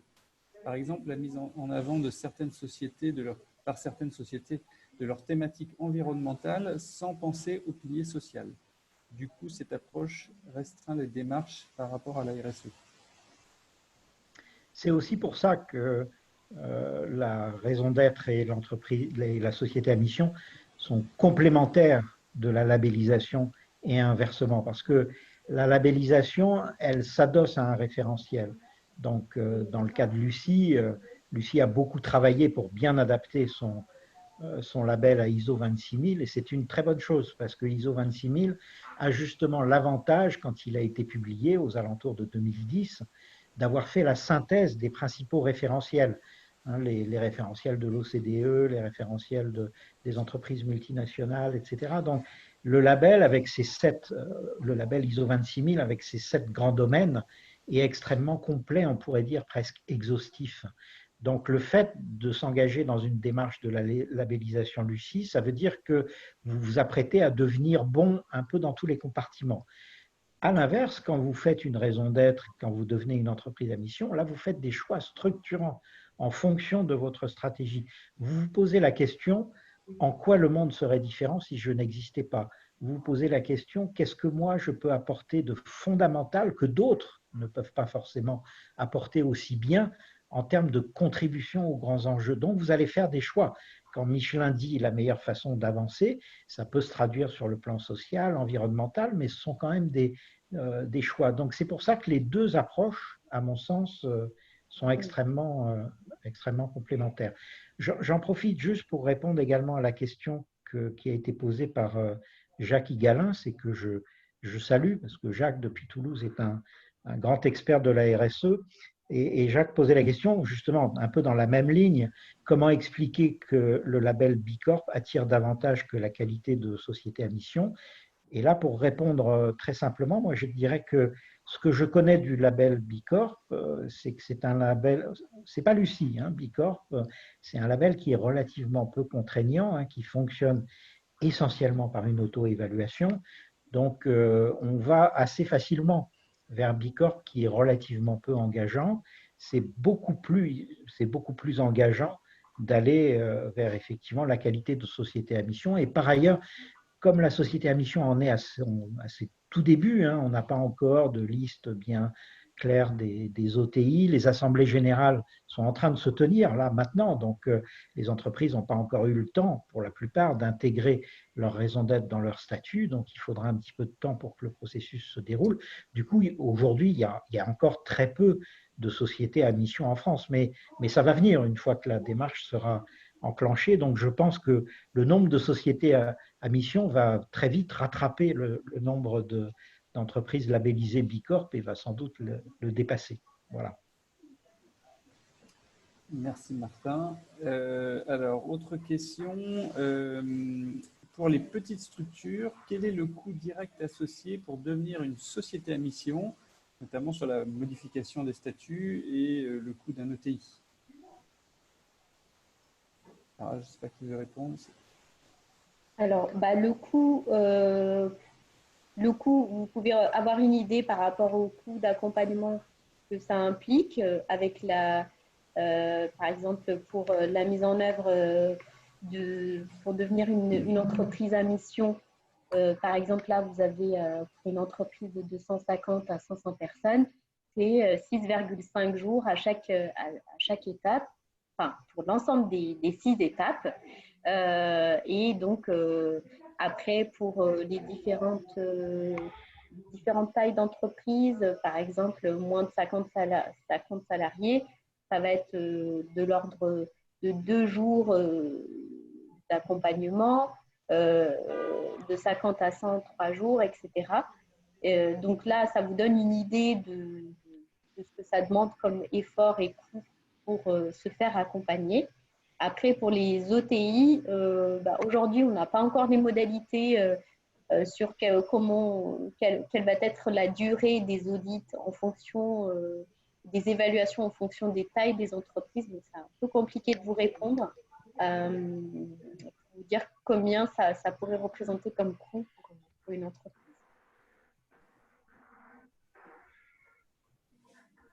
Ok, merci. Alors, autre question, question de Marie-Laure. S'il n'y a pas d'OTI actuellement, ça veut dire qu'il n'y a pas encore de contrôle tierce partie? C'est un peu, oui, effectivement. Oui, vas-y Martin.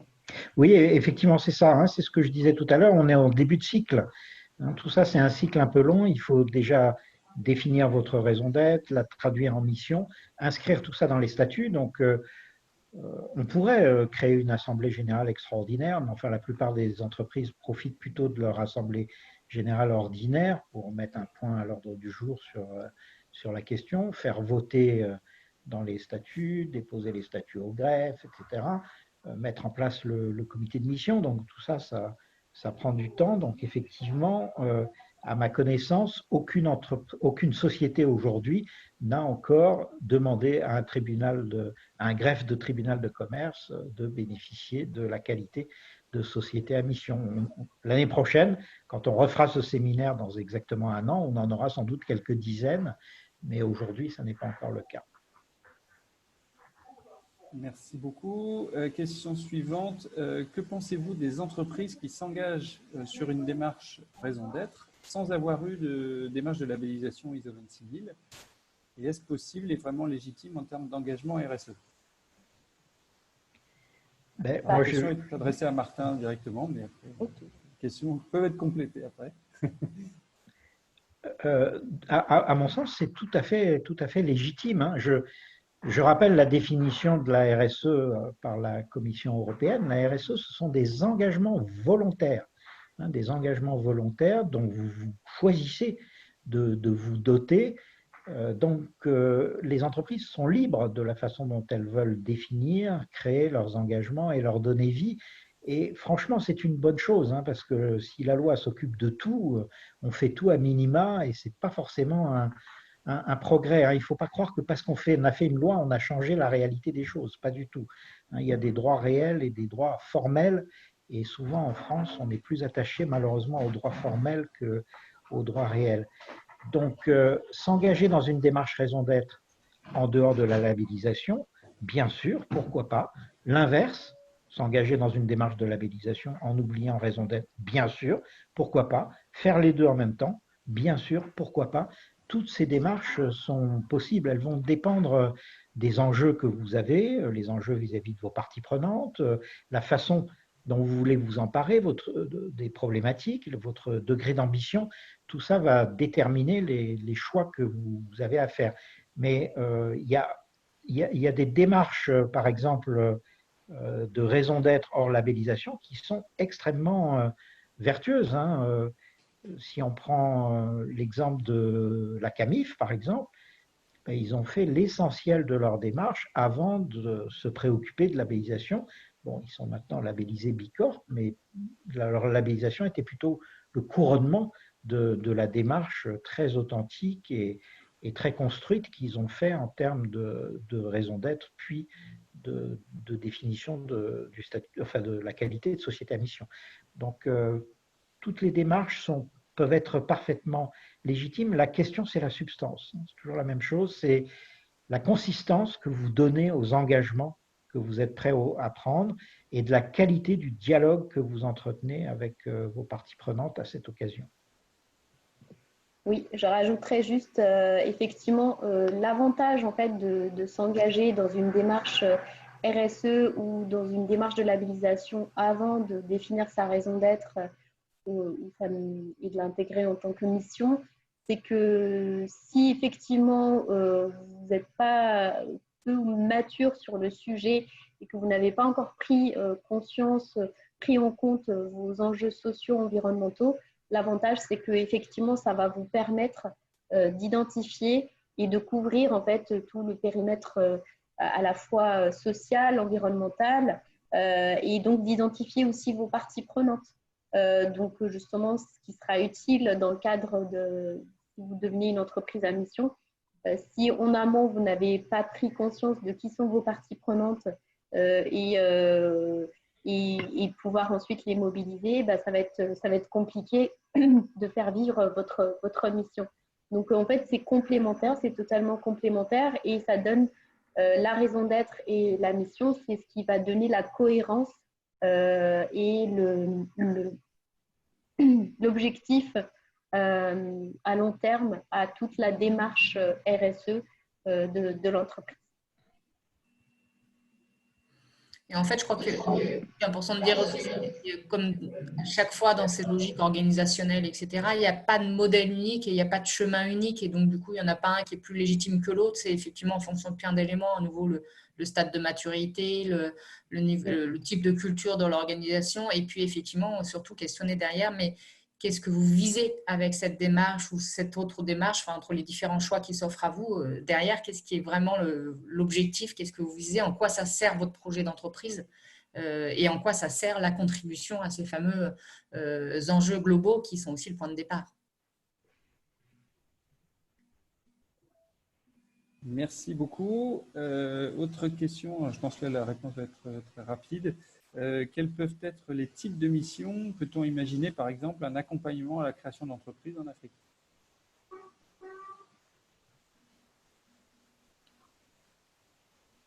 Tous les types de missions sont ouverts. La loi ne restreint absolument pas les missions qu'on peut imaginer. Mais par exemple, oui, bien sûr, un accompagnement à l'emploi, des objectifs d'insertion professionnelle sont typiquement un exemple de mission. La contribution à un projet de recherche, enfin, on peut, à partir du moment où on est capable d'identifier une contribution, c'est très ouvert. Ok, merci. Alors, ensuite, une question de Virginie.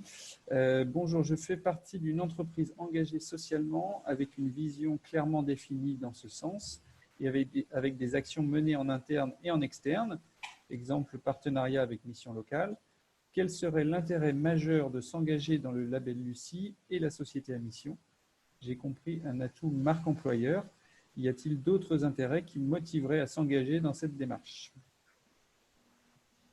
Structurer la démarche, ce que disait Salia tout à l'heure est tout à fait clé. C'est que quand vous partez dans une labellisation Lucie, vous allez découvrir un certain nombre de domaines que vous n'avez pas forcément spontanément mis sur la table. Quid des droits humains si vous avez une filiale dans un pays dit émergent? Quid de tel aspect de santé au travail auquel vous n'avez pas pensé? C'est ça qui est intéressant dans la labellisation, c'est que vous balayez les grands domaines de responsabilité pour une entreprise. Donc, structurer la démarche, c'est le premier apport. Deuxième apport, c'est le côté communication, c'est que quand vous faites une labellisation et ou quand vous allez vers raison d'être et société à mission, eh bien, vous vous engagez publiquement. Vous prenez des engagements qui ne sont pas juste connus à l'intérieur des frontières organisationnelles de l'entreprise, mais qui vont très au-delà vis-à-vis de la société, évidemment des parties prenantes. Donc, ce faisant, vous vous exposez et vous créez finalement des facteurs de motivation qui sont supplémentaires. Et puis enfin, dernière chose, l'une et l'autre, la démarche labellisation comme la démarche raison d'être société à mission, vous incite à travailler de façon plus étroite avec vos parties prenantes. Peut-être que vous faites déjà plein de choses aujourd'hui, mais en fonction de votre propre point de vue. Je ne dis pas que c'est le cas de la personne qui a posé la question, je n'en sais strictement rien, mais en tout cas, très souvent, ce qu'on observe, c'est que les entreprises qui arrivent à la labellisation ou arrivent à la raison d'être et société à mission, c'est à cette occasion-là qu'elles font un vrai travail collaboratif avec leurs parties prenantes. C'est-à-dire qu'elles ne se contentent pas de les écouter, mais elles vont un peu plus loin véritablement en leur demandant leur avis, éventuellement en les faisant travailler ensemble. Hein. Par exemple, le fameux comité de mission que vous devez créer pour devenir une société à mission, c'est une formidable occasion de créer de l'innovation parce que vous mettez ensemble des représentants de parties prenantes, alors qu'au lieu de traiter vos parties prenantes en bilatéral, vous voyez, une par une, ben là, vous créez une sorte de communauté finalement, hein, un petit écosystème très, très constitué autour de vous. Et tout ça, ben, c'est aussi une nouvelle façon de créer de l'innovation qui est extrêmement intéressante pour les entreprises. Oui, tout à fait. Bah, en fait, l'avantage de la démarche de labellisation, effectivement, un avantage important, c'est sur la partie structuration et cohérence de la démarche.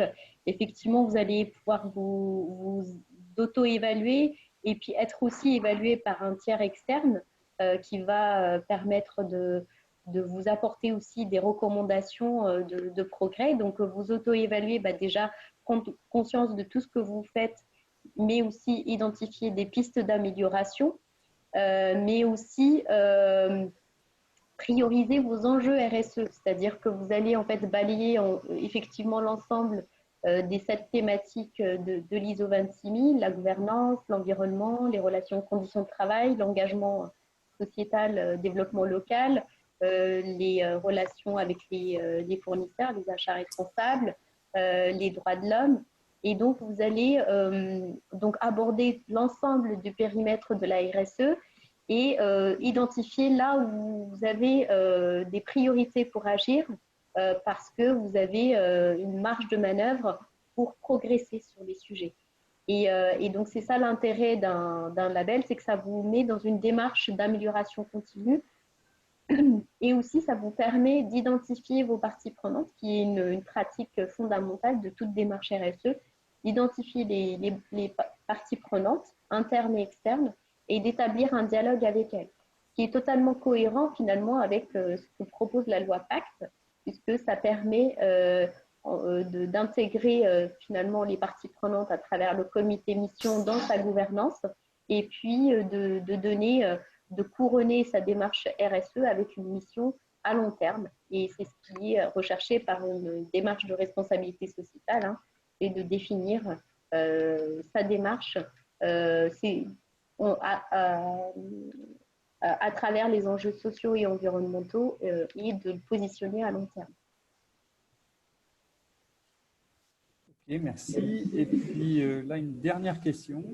L'entreprise à mission doit-elle respecter les limites scientifiques dans la définition des engagements et objectifs? Exemple, scénario du GIEC. Ben, c'est mieux, hein, bien sûr. Science-based target, comme on dit en bon français dans le langage de la RSE. Donc, c'est mieux, mais il n'y a aucune obligation légale de le faire. Et vous pouvez très bien, là aussi, avoir une démarche progressive, hein, parce que c'est assez exigeant, les limites scientifiques. Donc, vous pouvez très bien commencer par des missions ou des objectifs ou des engagements beaucoup plus qualitatifs. Et puis, progressivement, vous améliorez dans le temps. Il ne faut pas, en fait, l'idée de la loi Pacte, hein, avec les 3 marches d'escalier que j'ai présentées au début de mon intervention, c'est bien d'essayer d'inciter les entreprises à y aller, quoi. Il faut éviter de mettre des objectifs trop hauts qui font que les entreprises vont regarder ça avec beaucoup d'intérêt, mais vont trop hésiter à s'engager. Donc, mon message, c'est allez-y et puis démarche d'amélioration continue. Tout à fait. Et je compléterai par le fait que la RSE, c'est un investissement, c'est pas un coût. Ça contribue à la performance des organisations. Donc, clairement, c'est quelque chose qui doit être maintenu, surtout dans le contexte actuel de crise économique. On sait que les premiers budgets, malheureusement, qui vont souffrir de coupures, de réduction budgétaire, c'est la RSE. Donc voilà, il faut être convaincu et c'est démontré que la RSE c'est rentable et ça contribue à la performance des organisations et ça produit des impacts positifs pour les parties prenantes. Alors, on est arrivé au bout des questions dans le chat et dans la partie questions-réponses. Ah, je vois qu'il y en a d'autres qui arrivent. Ah, bon, on va peut-être prendre ces deux… Les deux dernières, du coup Ces deux dernières.